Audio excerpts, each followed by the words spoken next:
श्रावण मास महात्म्य चौथे अध्याय की कथा। नमस्कार भाइयों बहनों, जय माँ गायत्री। आप सभी का मेरे YouTube चैनल शुभकर्मा ही अष्टो में स्वागत है। आज सुनते हैं श्रावण मास महात्म्य के चौथे अध्याय की कथा, जिसमें धारणा, पारणा, मासोपवास व्रत और रुद्र व्रती व्रत वर्णन में सुगंधा का आख्यान बताया गया है। भगवान शिव कहते हैं कि हे सनत कुमार, अब मैं धारण पारण व्रत का वर्णन करूंगा। प्रतिपदा के दिन से आरंभ करके सर्वप्रथम पुण्याह वाचन कराना चाहिए। इसके बाद मेरी प्रसन्नता के लिए धारण पारण व्रत का संकल्प करना चाहिए। एक दिन धारण व्रत करें और दूसरे दिन पारण व्रत करें। धारण में उपवास तथा पारण में भोजन होता है। श्रावण मास के समाप्त होने पर सबसे पहले पुण्याह वाचन कराना चाहिए। इसके बाद हे ऋषिराज, आचार्य तथा अन्य ब्राह्मणों का वरण करना चाहिए। तत्पश्चात पार्वती तथा शिव की स्वर्ण निर्मित प्रतिमा को जल से भरे हुए कुंभ पर स्थापित करके रात में भक्ति पूर्वक पूजन करना चाहिए तथा पुराण श्रवण आदि के साथ रात भर जागरण करना चाहिए। प्रातःकाल अग्नि स्थापन करके विधि पूर्वक होम करना चाहिए। त्रयंबकम इस मंत्र से तिल मिश्रित भात की आहुति डालनी चाहिए। उसी प्रकार शिव गायत्री मंत्र से घृत मिश्रित भात की आहुति डालें और पुनः षडाक्षर मंत्र से खीर की आहुति प्रदान करें। तदंतर पूर्णाहुति देकर होम से इसका समापन करना चाहिए। इसके बाद में ब्राह्मणों को भोजन कराना चाहिए तथा साथ ही आचार्य की पूजा करनी चाहिए। हे महाभाग, इस प्रकार से उद्यापन संपन्न करके मनुष्य ब्रह्म हत्या आदि पातकों से मुक्त हो जाता है। इसमें कोई संदेह नहीं है। अतएव इस महाव्रत को अवश्य करना चाहिए। हे मुनि श्रेष्ठ, अब श्रावण मास उपवास की विधि को आदर पूर्वक सुनिए। प्रतिपदा के दिन प्रातःकाल इस व्रत का संकल्प करें। स्त्री हो या पुरुष, मन तथा इंद्रियों को नियंत्रित करके इस व्रत को करें। अमावस्या तिथि को लोक का कल्याण करने वाले वृषध्वज शंकर की अर्चना पूजा षोडश उपचारों से करें। तदंतर अपनी सामर्थ्य के अनुसार वस्त्र तथा अलंकार आदि से ब्राह्मणों का पूजन करें और उन्हें भोजन कराएं तथा प्रणाम करके विदा करें। इस प्रकार से किया गया मास उपवास व्रत मेरी प्रसन्नता कराने वाला होता है। हे सनत कुमार, मनुष्यों को सभी सिद्धियां प्रदान करने वाले लक्ष्य संख्या परिमित रुद्रवर्ती व्रत के विधान को सावधान होकर सुनिए। अत्यंत आदर पूर्वक कपास के 11 तंतुओं से बत्तियां बनानी चाहिए। वे रुद्रवर्ती नाम वाली बत्तियां मुझे प्रसन्न करने वाली हैं।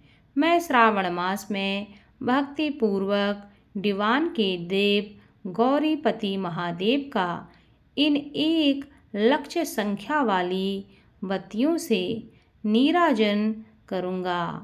इस प्रकार श्रावण मास के प्रथम दिन विधि पूर्वक संकल्प करके महीने भर प्रतिदिन शिवजी का पूजन करके 1000 बत्तियों से नीराजन करना चाहिए और अंतिम दिन 71,000 बत्तियों से नीराजन करें अथवा प्रतिदिन 3000 बत्तियां आदरपूर्वक अर्पण करें और अंतिम दिन 13,000 बत्तियां समर्पित करें अथवा एक ही दिन सभी 1 लाख बत्तियों को मेरे समक्ष जलाएं। प्रचुर मात्रा में घृत में भिगोई जो स्निग्ध बत्तियां होती हैं वे मुझे प्रिय हैं।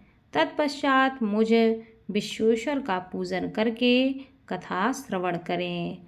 सनत कुमार कहने लगे कि हे देवादिदेव, हे जगन्नाथ, हे जगत के नाथ, कृपा करके आप मुझे इस व्रत का ब्रह्म बताएं। हे प्रभु, इस व्रत को सर्वप्रथम किसने किया तथा उसके उद्यापन की विधि क्या है?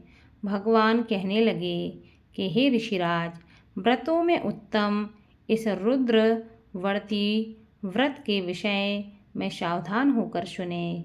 यह व्रत महापुण्यप्रद, सभी उपद्रवों का नाश करने वाला, प्रीति तथा सौभाग्य देने वाला, पुत्र पौत्र समृद्धि प्रदान करने वाला, व्रत करने वाले के प्रति शंकर जी की प्रीति उत्पन्न करने वाला तथा परम पद शिवलोक को देने वाला है। तीनों लोकों में इस रुद्रवर्ती के समान कोई उत्तम व्रत नहीं है। इस संबंध में लोग यह प्राचीन दृष्टांत देते हैं। क्षिप्रा नदी के रम्य तट पर उज्जैनी नामक नगर सुंदर एक नगरी थी। उस नगरी में सुगंधा नामक एक परम सुंदरी वीरांगना थी।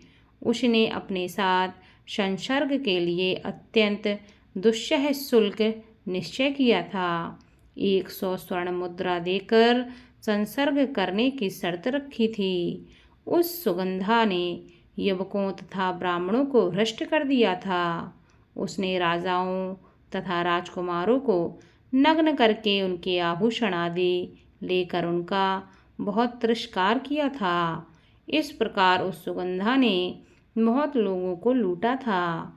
उसके शरीर की सुगंध को कोस कोस तक फैली हुई थी। वह पृथ्वी तल पर रूप, लावण्य और कांति की मानो निवास स्थली थी। वह 6 रागों और 36 रंगनियों के गायन में तथा उनके अन्य बहुत से भेदों का गान क्रिया में अत्यंत कुशल थी।